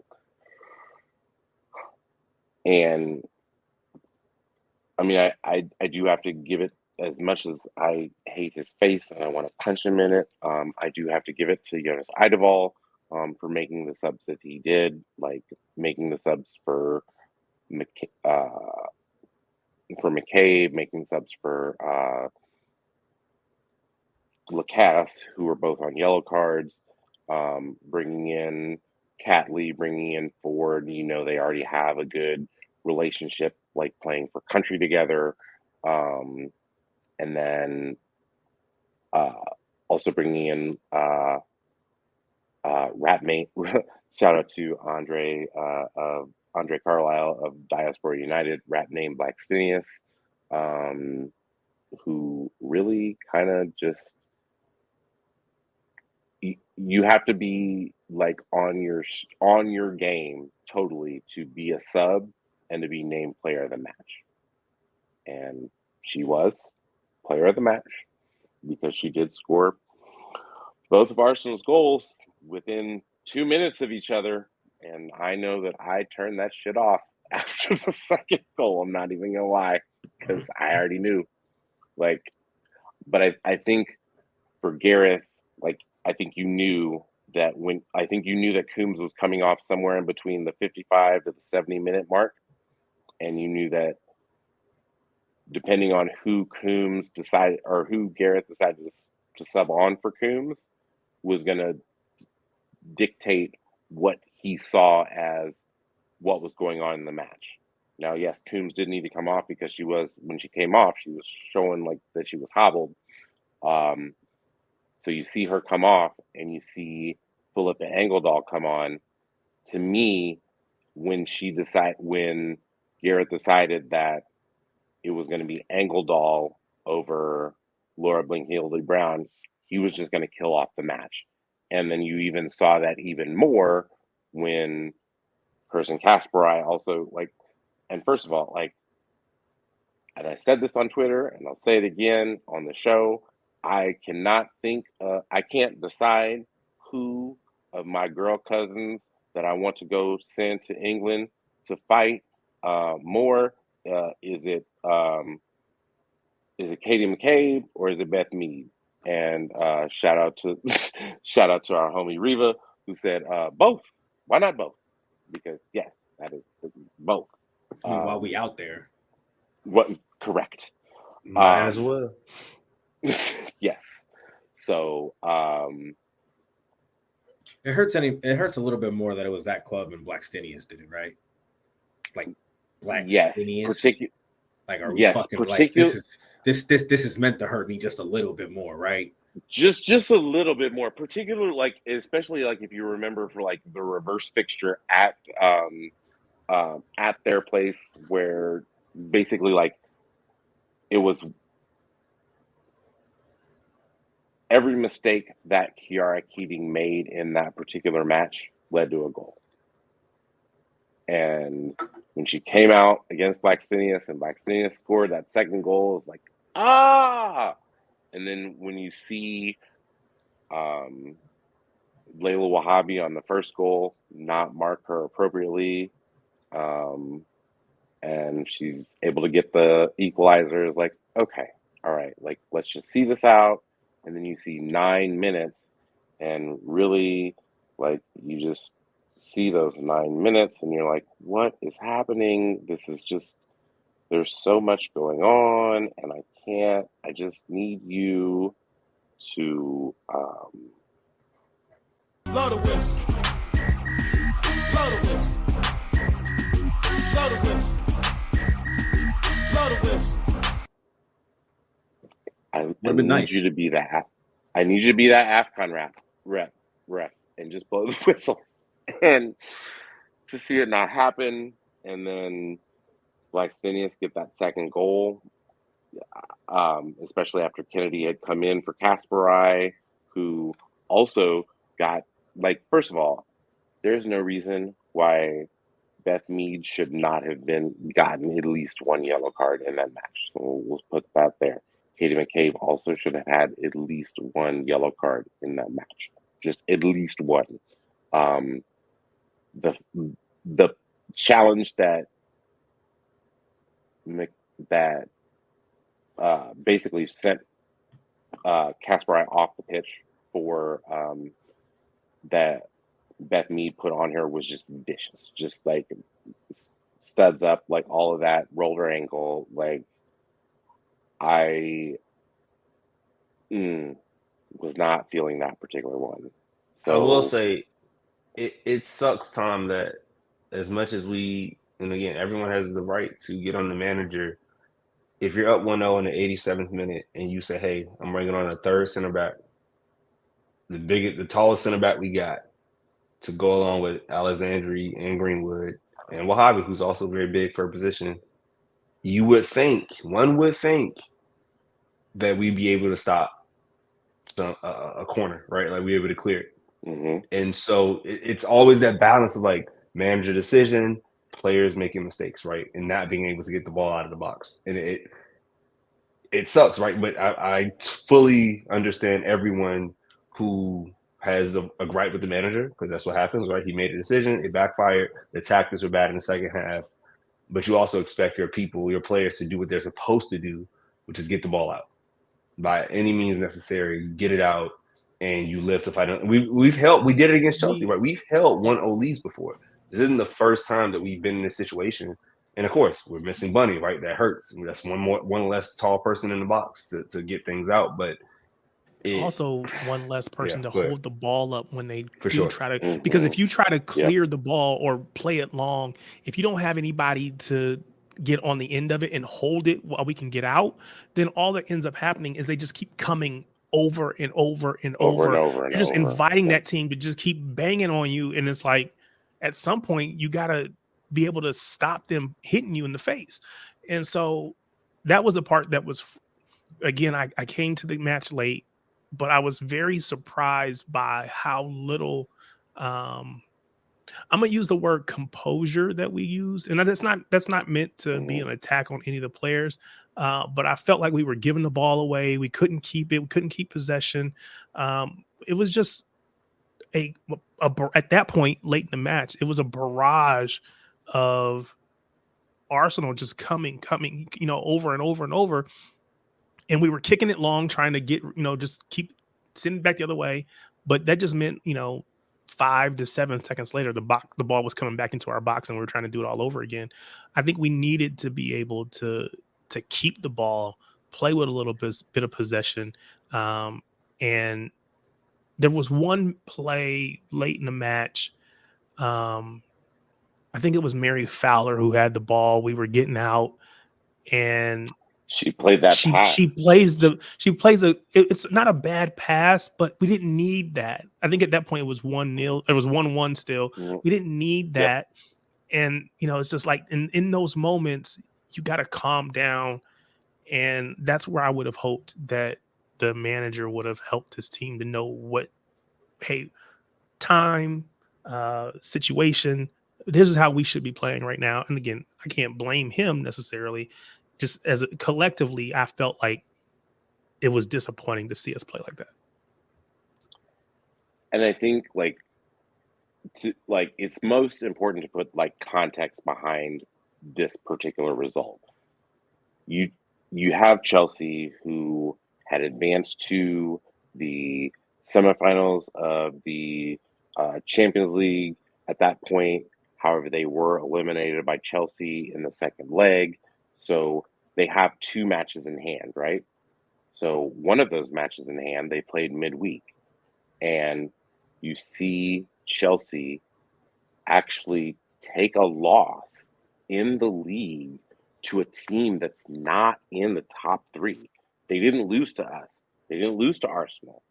They lost to Liverpool in the league. So that gave you the promise that, oh my gosh, this is actually City wins this match, and City was on top for 88 minutes, and City wins this match. You feel very confident going into the last week of the season, knowing that as long as you beat Aston Villa at Aston Villa, you're going to win the league. Then you have City drop points at home to Arsenal. Then you turn around that same day to see Chelsea put 8, not just 6, but 8 on Bristol City, which completely flips the goal difference. So now City is behind on goal difference, while Chelsea still has a match in hand. Chelsea still has to play Tottenham. And they're going to play that match not this upcoming week during the midweek, but next week.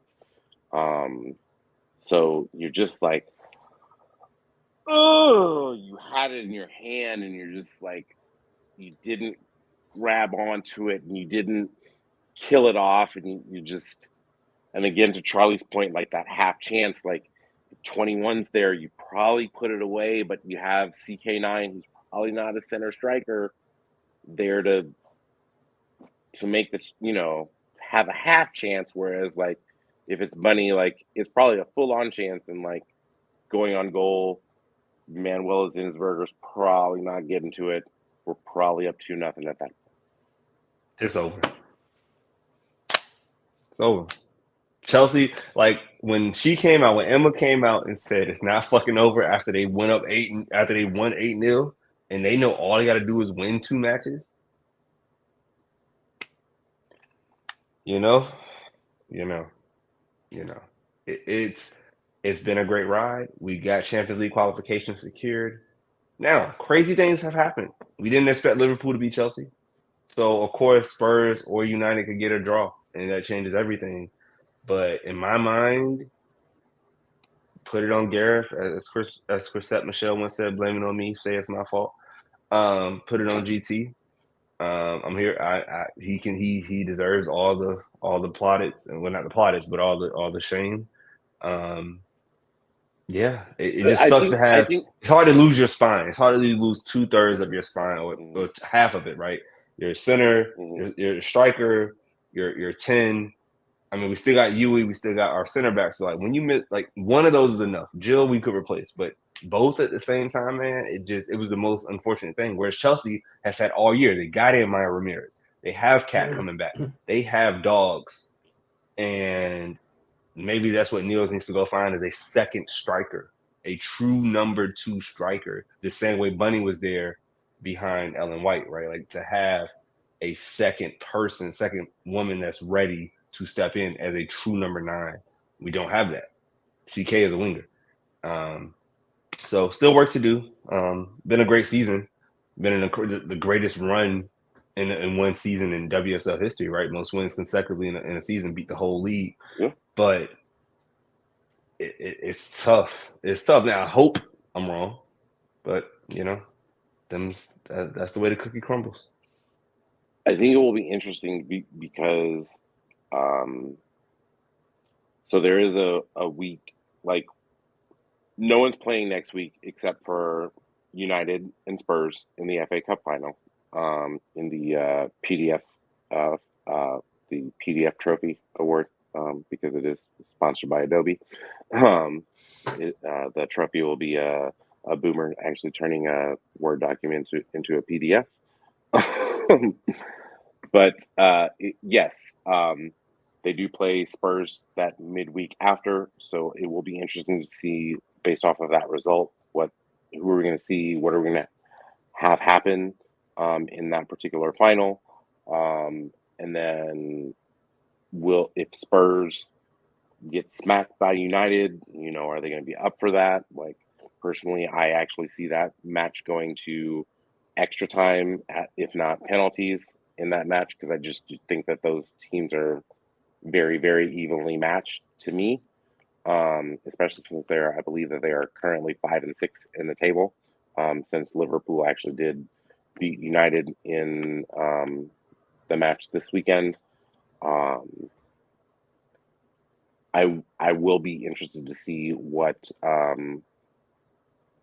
if Spurs is able to win the title, the FA Cup championship, if they're still like ready to come out and gun for it.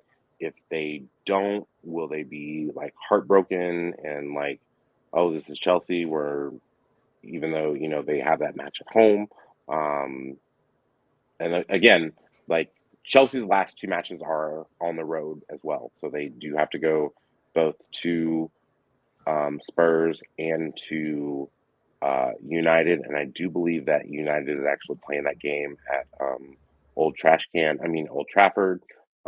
So I think that'll be a big match. It's not looking great. That's is all they can say. Like you kind of had what you could control, and you kind of let it go, and it sucks. So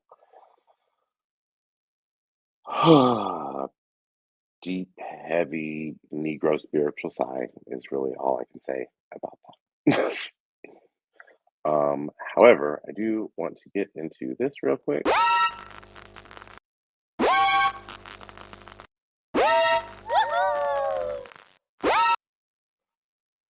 Down to Right. and on a slightly high note.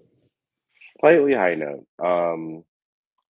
Shock, awe, and applause. Like I am here for any. I'm not even. You know what? Last time I said like it's going to be sports content. It can be honestly any kind of content. Like, give me your shock, give me your awe, give me your applause. Tarek, how are you feeling on this? I don't even have anything, to be honest with you, man. Um, I think the loss by the women earlier today kind of deflated my sales a little bit, to be honest with you, because I've been calling for them to win the league. I've been saying for probably about a month now, at least, that we're going to win it, and I felt like we had it in our grasp. So it kind of deflated me. I didn't even pay attention to what else happened in along the league. Uh, it doesn't really matter. United still sucks. So it doesn't really matter, man. I don't really have anything. Go ahead, Charlie. I'm gonna take it to a place of getting more united. The fact that Chelsea has caught them in points. Chelsea dominated West Ham today at Stamford Bridge, 5-0. I believe it was a brace for Nicholas Jackson, who actually has more non-penalty goals than Cole Palmer. Quiet as kept. If you want to just talk about it. Cole scored, Connor scored, Nicholas somebody else Jackson did FC. too. Yay, the man's out here. So I mean, here's the thing. Like selfishly, I had a bet with a Morehouse brother, a friend, that Chelsea wouldn't make top 3 this year. Mathematically, they've been eliminated for a while. This man won't pay me until the end of the season, which is like cool, but the math is the math. So it's nice to like even Sunshine was talking about this, right? Like she's worried about Chelsea catching them, and they caught them, and they have a +10 goal differential. So if United drops points, like basically like we could get Chelsea in ECL, Europa Conference League, and United in nothing, which would make my heart warm. So I'm proud on Jermaine and his boys, Los Negros and Azul, doing what they do. Linda, what you got for us? I'm gonna take the same stance as T here. Sunday was too tough. Today was quite demoralizing. So for the weekend, for me personally, shock on applause these nuts. I can't. I'm flustered, bothered, triggered.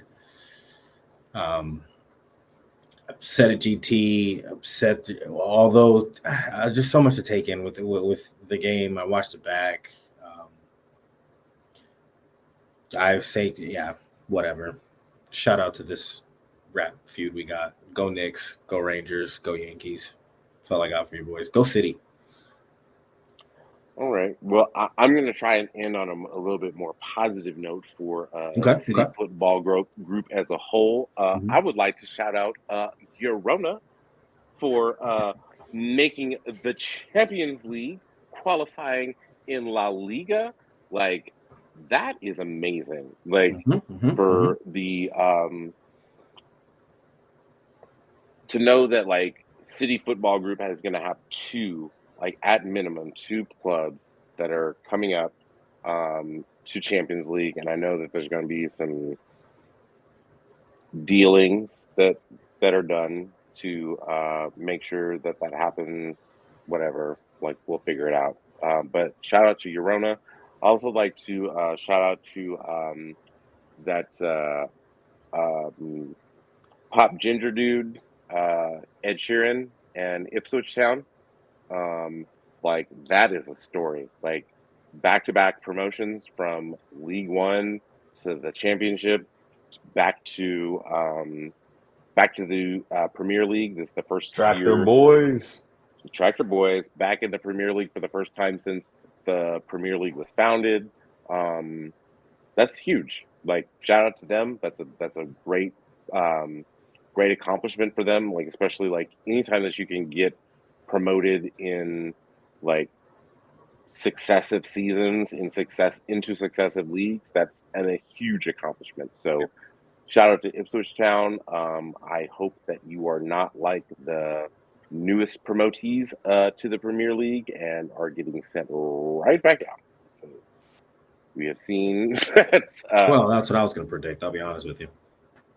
Yeah. I was just getting we've already seen. Yeah, probably you are probably correct because we've seen that those that have gotten promoted have gotten right back down. So, and I don't know how many more points would need to be taken from Everton and Nottingham Forest in order for Luton or Burnley to be safe, but it's not looking good for any one of those two sides. And we've already confirmed that the Blades are going back down to the championship. So that is what that is. Well, fellas, this is about the 2-hour mark of this particular podcast, so we need to get this month moving. So this is the C Note episode. We appreciate y'all so much for listening. Gentlemen, please share with us, where can we find y'all on the social media apps? How can we follow you and what you are doing? Eric, we will start with you first. Tarek Peterson on Twitter and on Threads. TarikPeterson at Tarek Peterson on Threads and on Twitter. At Sharpie Charlie on Twitter. I'm there. At Shades of Blue Network, Shades of Blue NW. Get at us, like, subscribe, follow.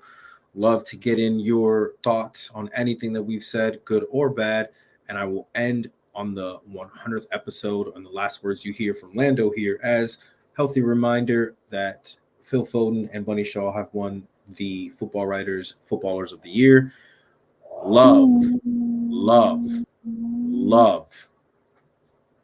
to Bunny and to Phil. And they both should get doubles when the players vote. It will be very, Correct.